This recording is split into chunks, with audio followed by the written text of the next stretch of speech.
Yo mandé una carta al Mercurio, no sé si la publiqué, ¿no? En que digo lo siguiente, que la crisis que estamos viviendo no es solo una crisis chilena, ¿no? Porque tiene raíces en el mundo entero. O sea, se está manifestando en Chile, lo que se manifestó en Francia, lo que se está manifestando en Hong Kong y en tantos otros lugares. Ahora nos tocó a nosotros, pero es la misma cosa. Ahora, ¿qué es lo que es esa cosa? Yo creo que es muy difícil definirla, ¿no? Pero por lo menos mostrar algunos índices. Yo creo que lo más fácil de decir al respecto sería que un pequeño grupo de pocos millones de personas en el mundo detentan en sus manos toda la riqueza del planeta contra 7.500 millones que dependemos de ellos, porque ellos definen la política, determinan la orientación de la educación, tienen dominio absoluto de la información y modelan el mundo según sus intereses. Y nosotros estamos ahí, como decir, pidiéndoles trabajo, trabajando en la forma que ellos han organizado el mundo. Ahora ellos lo hacen en interés propio, no por el bien común. ¿En qué se nota eso? En que este sistema mundial ha generado, según las cifras de Naciones Unidas y de la FAO, más o menos 2.000 millones que viven en la extrema pobreza, en el tercer mundo, con un altísimo índice de mortalidad. Yo me acuerdo que cuando fui diplomático en París tuve acceso a las estadísticas de la FAO, que es la Organización Mundial para la Alimentación. Y en esa época, estoy hablando de los años 60, la cantidad de muertos por hambre en el mundo era 52 millones. O sea, más o menos lo que murió en la Segunda Guerra Mundial. Y eso era normal en esa época, es decir, muy pocas personas lo tenían en la mente. Solamente los que leían esa información, y la mayoría de la gente no sabe que la cosa es así. No creo que haya cambiado mucho esa situación. Particularmente niños a nivel mundial, ¿no es cierto? Últimamente el ecologista Juan Pablo Orrego, que es premio Nobel de Medio Ambiente, visitó la India. Bueno, y como él es premio Nobel, él puede entrar en cualquier parte, ¿no? Visitó grandes basurales donde viven más o menos entre 100 y 200 mil personas que se alimentan de la basura y que mueren envenenados la mayoría de ellos. Y eso la India, que pretende ser una de las grandes potencias, no lo ha solucionado.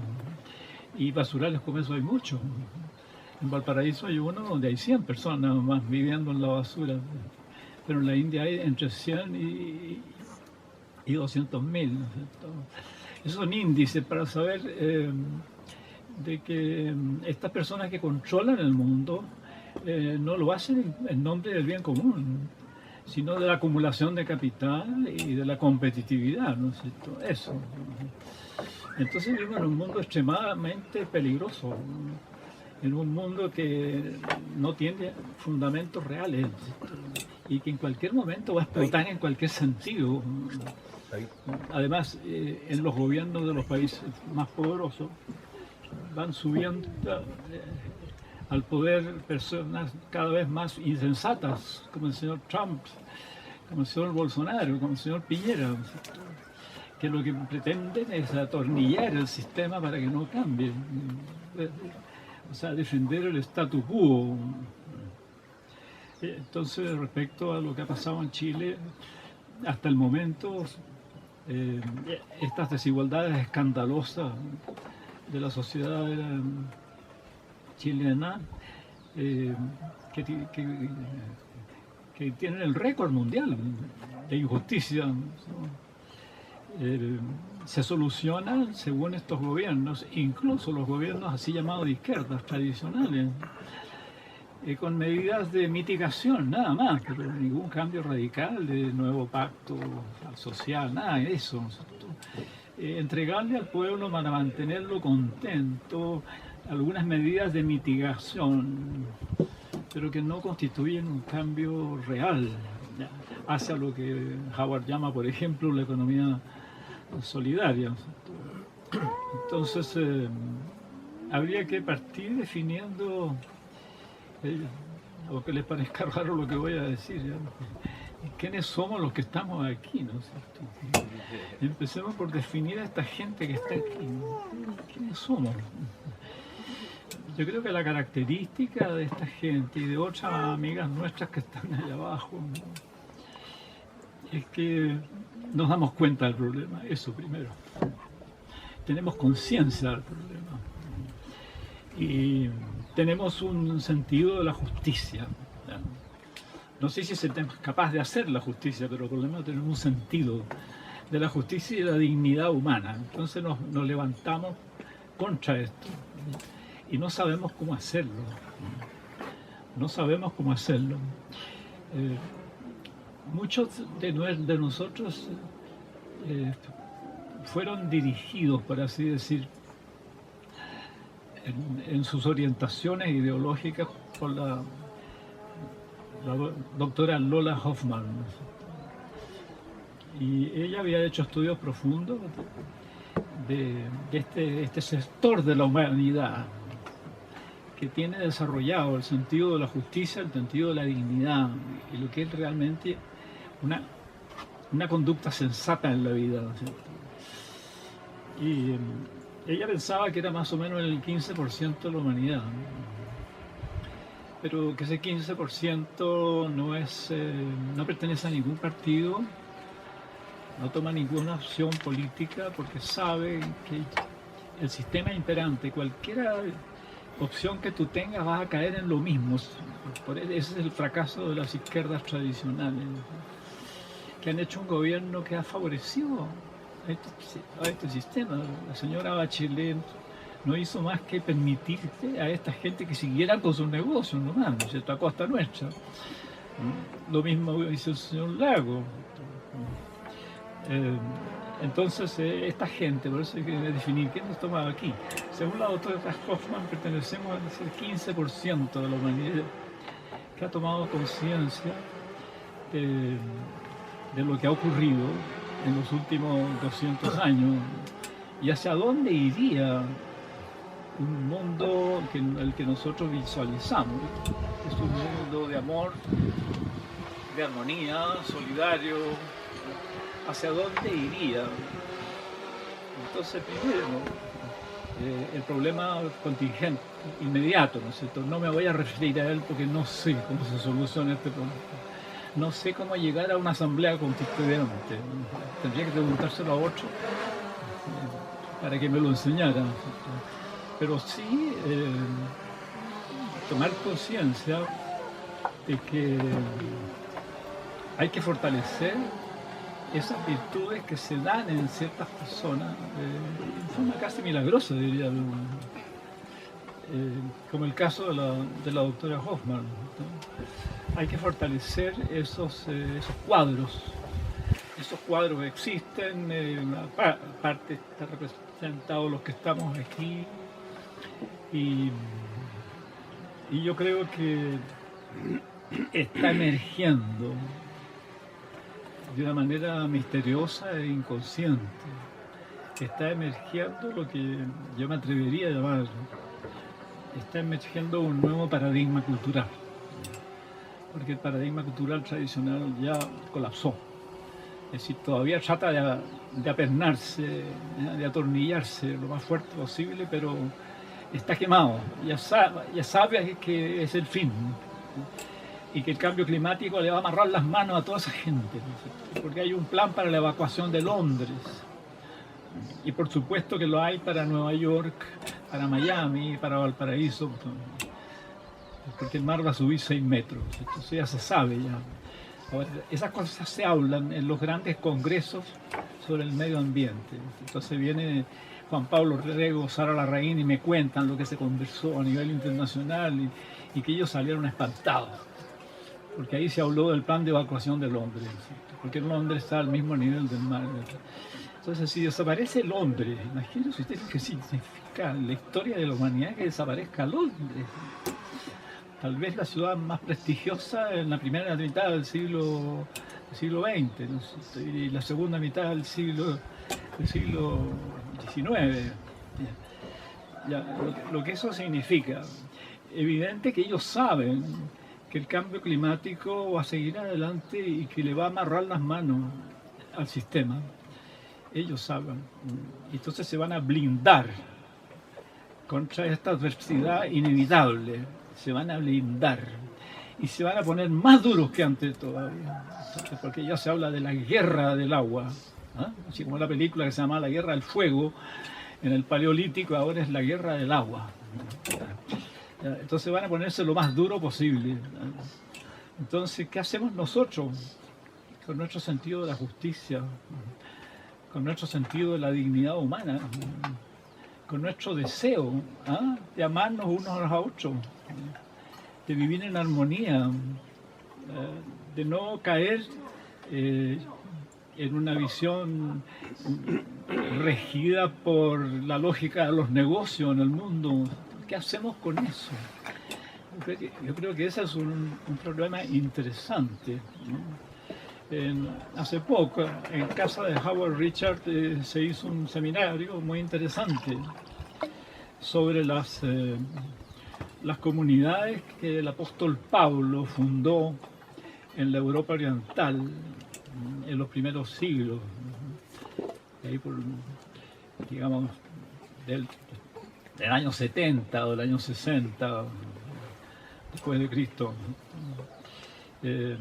Y se llegó a la conclusión muy interesante que, independiente del punto de vista religioso, dejemos a un lado la religión, ¿no es cierto?, el experimento social, el experimento incluso económico, como cooperativa, que se hizo en esa época, en esas comunidades, crearon al hombre nuevo. Ahora, olvídense de la religión. Cuando ustedes leen las epístolas escritas por Pablo o por Pedro o por Santiago, la descripción que ellos hacen del comportamiento de un perfecto cristiano, olvidándose que es cristiano, es un nuevo tipo de hombre, absolutamente nuevo, desconocido en el Imperio Romano. El Imperio Romano es una sociedad dominadora, es una sociedad proclive a las soluciones de fuerza. O sea, es la ley del más fuerte, ¿no? Entonces, en el seno de este imperio se gestan comunidades en que se crea un tipo humano que es exactamente lo contrario de eso, que ama a su prójimo, que comparte, que no miente, que tiene conciencia de su dignidad y que esa parte de sí mismo que se llama espíritu es la que rige su vida, porque del espíritu deriva el amor, del espíritu deriva la solidaridad, la sabiduría, el equilibrio, todo deriva del espíritu. ¿Y qué logró Pablo fundando esas comunidades? Olvídense de la iglesia, ¿no es cierto? Creó el nuevo paradigma cultural que le cambió la apariencia a la sociedad del Imperio Romano. O sea, crear un nuevo paradigma cultural es algo muy importante, muy tremendo como realización. Pero ¿qué esfuerzo hizo Pablo y sus discípulos? ¿Qué esfuerzo hicieron? No hicieron ningún esfuerzo. No dijeron hay que tomarse el poder para imponer esto por decreto. No hicieron eso. Sencillamente se difundió. Fundaron otras comunidades más, casi en el silencio, en ¿cómo decir?, el ostracismo, tanto que muchos ni se daban cuenta de lo que estaba pasando. Pero si saltamos 4 siglos, alguien se dio cuenta, ¿no es cierto? Y ese fue el emperador Constantino. Miró y dijo: mi imperio está lleno de comunidades, de personas que siguen la doctrina predicada por ese Pablo. Eso dijo. Entonces la estructura espiritual de mi imperio no son los dioses, porque nadie cree en los dioses, es esta gente. Además he sabido que de esa gente hay en la administración pública, incluso hasta en el ejército. Y tienen una característica: no se venden, no mienten, son respetuosos. Y es la única persona en que yo, emperador, puedo confiar. No puedo confiar en nadie más porque todo el mundo está corrupto, ¿no es cierto? Todo el mundo me quiere a mí sacar del trono. Y un general conspirador quiere ocupar mi lugar. Solo en esta gente puedo confiar. Entonces llamemos a los jefes de estas comunidades, que ellos llamaban obispos, ¿no? Juntémoslos a todos en mi palacio de Nicea y pidámosle que ellos se elaboren una doctrina básica que servirá para todas estas comunidades, ¿no?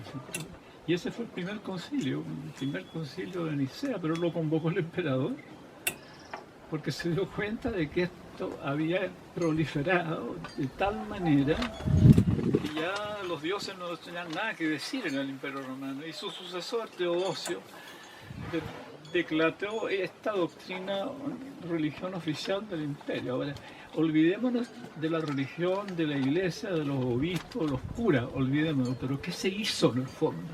Se creó un tipo nuevo de hombre. Y eso es lo que quiero yo, que los que estamos aquí tomemos conciencia. ¿Qué está pasando entre nosotros, en nuestra amistad, en nuestros encuentros, en nuestras confidencias? ¿Qué está pasando? Cuando este hombre me va a visitar a mi casa y conversamos durante 2 horas, ¿qué está pasando? Eso es lo que está pasando. Eso es lo que está pasando. Ahora, ¿eso pasa porque alguien lo dirige? No, nadie lo dirige. Eso está emergiendo desde el inconsciente colectivo de la humanidad. Entonces, aquí tiene 2 fases el fenómeno. El fenómeno tiene 2 fases. Lo que se está haciendo por sí mismo, aunque nosotros no movamos un dedo, y lo que nos corresponde hacer para cooperar con eso. Entonces, lo que tenemos que hacer adelante, yo no sé cómo se hace una asamblea constituyente, pero sé cómo se hace esto que estamos hablando. Eso sí que sé. Tuve un maestro que fue discípulo de Gandhi, y a la doctora Hoffman como maestro, y también, si podemos agregar, a la Violeta Parra, ¿no es cierto?, que me enseñó cómo relacionarme con la cultura popular e indígena. O sea, tenemos muchos elementos para trabajarnos a nosotros mismos, acompañarnos, y que esto por osmosis vaya como permeando a la sociedad chilena. Yo te aseguro que si tú vas a Concepción te vas a encontrar con muchos grupos igual a este. En Antofagasta igual. ¿Para qué decir en los Cerros Valparaíso? O sea, digamos, si hay un Constantino hoy en Chile, que no es Piñera ciertamente, ¿no es cierto?, y levanta la vista y dice, mi país está lleno de comunidades. ¿Y cómo es esa gente? No se vende, se aman y se respetan entre ellos, tienen sentido de la justicia y de la dignidad humana. Eso es lo importante, ¿no? Es totalmente dependiente y no tiene una estructura espiritual en que afirmarse. En cambio, cuando la cultura está viva, el pueblo se afirma en esa creación que le dio el carácter de pueblo. Y esto es válido para la cultura criolla, chilena, y para la cultura indígena. Eso es lo que defiende con tanta vehemencia todavía el sector más fiel históricamente del pueblo mapuche, ¿no es cierto? Ya les recomiendo leer el último Monde Diplomatique, 2 artículos, uno de de Héctor Yaitul, el autor de la CAM, y otro de una socióloga mapuche, sobre qué es lo que ellos realmente defienden, y ellos se refieren a esto, el fundamento espiritual de nuestra cultura que nos da nuestra integridad y que crea el tipo de hombre mapuche que tiene sabiduría y tiene virtud.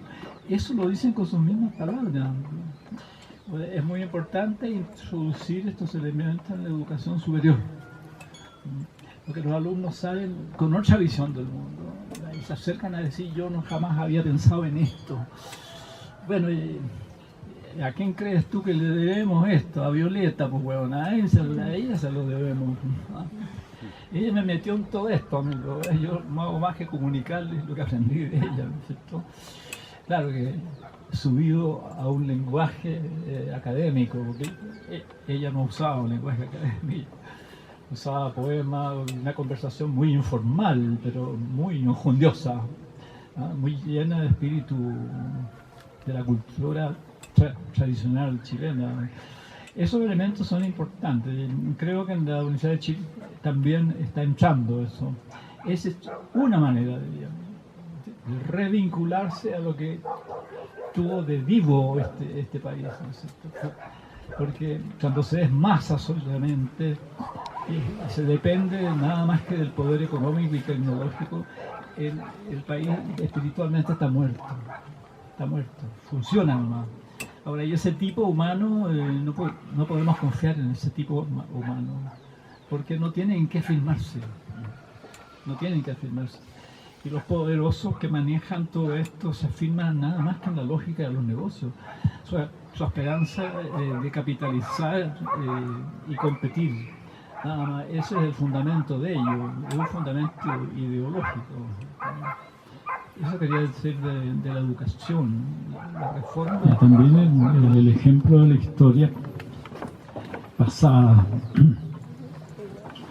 En todas las personas los hombres que tenían la misión de cambiar o ser la raíz del cambio de paradigma de una sociedad, como en el caso de Mahoma, por ejemplo, el caso de Jesús.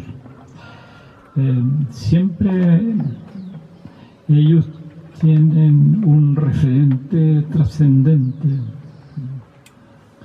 O sea, ellos te van a decir que la fuerza para hacer lo que están haciendo no es de ellos, sino que la reciben de un ámbito que se puede definir como el bien supremo. Es lo único que ellos no pueden determinar con su pensamiento, ni pesar, ni conceptualizar, aquello que es absolutamente lo otro, lo totalmente otro y diferente, pero que ahí reside el bien supremo. Todos te van a decir lo mismo, de que ellos se deben a un foco, a una fuente, donde reside la fuerza que les permite hacer lo que hacen. Y eso en la vida de Gandhi era muy claro. Gandhi casi decía lo mismo que Jesús. O sea, lo que yo hago no soy yo quien lo hace. Es un espíritu muy poderoso que actúa a través de mí. Y eso te lo dice Mahoma, te lo dice Confucio. Confucio estaba bien consciente de que él estaba creando el paradigma de la China clásica que duró 2000 años. Pero él decía lo mismo, de que esta sabiduría no la inventa él, que proviene de una fuente trascendente que está más allá del hombre. Tú ves que yo evito darle un nombre, ¿no es cierto? Ustedes se dan cuenta que yo evito darle el nombre tradicional. Yo creo que estamos en condiciones también de no usar el nombre tradicional, sino que verlo de esta manera, ¿no? Que puedes definirlo como una fuerza cósmica, como dijiste, ¿no es cierto? Pero es lo absolutamente otro, donde reside todo lo que yo necesito y que yo no puedo darme a mí mismo ni se lo puedo dar a mi pueblo, ¿no es cierto? Ahí reside. y lo único que me corresponde a mí es estar un acto fundamental de humildad frente a ese poder, ¿no? Donde recibe todo lo que yo anhelo que yo sea y que sea la gente que a mí me importa, ¿no? Ese es el elemento que no hemos tocado, pero que también entra en el esquema, y yo diría está sobre el esquema. Bueno, y cada uno tendrá su manera de relacionarse con ese poder, pero a pesar que tengan matices diferentes en la manera de hacerlo, en el fondo es siempre lo mismo, es siempre lo mismo. Ahí está lo que yo no puedo darme a mí mismo, y que a mí lo único que me corresponde es un acto de humildad y apertura para recibir eso que yo no puedo darme a mí mismo. Te das cuenta que un hombre que era capaz de resucitar muertos y devolverle la vida a los ciegos, ese hombre te dijera, yo no hago nada por mí mismo. Es ese poder que actúa a través de mí, ¿no es cierto? Y frente a eso, bueno, es una realidad que no tenemos nada más que decir, ¿no? Esa realidad está presente hoy, y creo que si va a haber un cambio de paradigma, como lo hubo en los mundos islámicos, o de la India, o de la China antigua, no se va a poder hacer sin un referente trascendente. Eso quería yo decir. ¿No? Tiene mucho que ver con la intención de esta reunión, pues si es para el lado positivo. Qué bueno que no tiene color político ni religioso ni nada, porque así debe ser de las personas. Y si nos concentramos y nos ponemos a analizar y a trabajar en algo que está mucha gente trabajando también, que no se puede desmerecer porque es lo que nos toca a todos, que son las jubilaciones, los problemas de la lista, ¿no? Eso va a tener una salida, sin lugar a dudas, y sobre todo tenemos fe de lo que estamos haciendo va a aportar para esa salida, que obviamente no va a ser tan inmediata, pero sí podemos apurarla, porque somos muchos que estamos en esto. Mientras más lo comprendamos y sigamos empujando esto, se va a dar. Que cierta gente practica y la cual va vinculada a esa acción una intención en la cual se pone todo el afecto y la emoción, pero tiene que haber un acto que es aprobado por una comunidad, o sea, se ponen de acuerdo de lo que van a hacer y todos hacen lo mismo, llevado con la intención de producir una atmósfera benéfica que haga imposible la acción de esa fuerza oscura. Entonces, ya hace tiempo que lo venimos haciendo. En la Universidad Católica empezamos. Era, por ejemplo, leer comunitariamente los 2 primeros poemas iniciales del Canto General de Pablo Neruda. Entonces, uno se llama La lámpara en la tierra y el otro se llama Alturas de Machu Picchu. Entonces, ¿qué es lo que tienen de particular estos poemas? Describen a la América precolombina en todo el esplendor de sus bosques, de sus montañas, sus lagos, sus ríos, su gente. Entonces, tomar eso como el ritual y poner en eso toda la intención para crear una atmósfera de amor y de fe, que cree una atmósfera en que sea imposible de que las fuerzas oscuras penetren. Hace mucho tiempo había en el Parque La Campana pertenencias mineras, lo cual es ilegal y absurdo. Estaba abierto a las visitas de la gente, y la gente entraba y de repente estallaba una dinamita y saltaban unas rocas, se podía morir la gente. pero como en Chile somos tan insensatos que eso era así. Entonces, como todas las cartas que se mandaron a los ministerios no dieron resultado, entonces nos pusimos de acuerdo de hacerlo aquí en el Parque de la Campana, una lectura comunitaria de esos poemas con música andina, en ciertos bloques separados con música andina. Y tuvo tanto éxito esto que se juntaron como 200 personas y vino hasta un diputado a la lectura. Bueno, después de eso, digamos al mes, llegó un decreto diciendo que se prohíben las pertenencias mineras en un parque público de conservación como el Parque de la Campana. Eso fue el primer logro, digamos. El primer logro. Después se pensó que el campus oriente de la Universidad Católica podía ser enajenado y para mí es la mejor sede que tiene la Universidad Católica, entonces yo no entendía nada. Nos querían llevar a San Joaquín, que es un horror de esos edificios que regala el señor Angelini y el señor Luxich. Entonces, como el rector de aquellos tiempos, el señor Rosso, visitó todos los campus dando las razones de por qué se podía enajenar el campus oriente. En una sesión que vino a la Facultad de Filosofía, yo le dije, rector, fíjese que no proyecta una buena imagen de la dirección superior de la universidad, dando a entender que no sabe qué hacer con el mejor de sus campos, porque este es mejor que todo, está hecho para el encuentro. San Joaquín está hecho para la dispersión, además fue creada por presión de Pinochet en esa forma. Bueno, ahí no hay que contestar el rector. Entonces, como dije que era esto imposible, bueno, vamos a la lectura comunitaria de los poemas de Neruda. Se juntaron 500 personas en el patio central del Campus Oriente.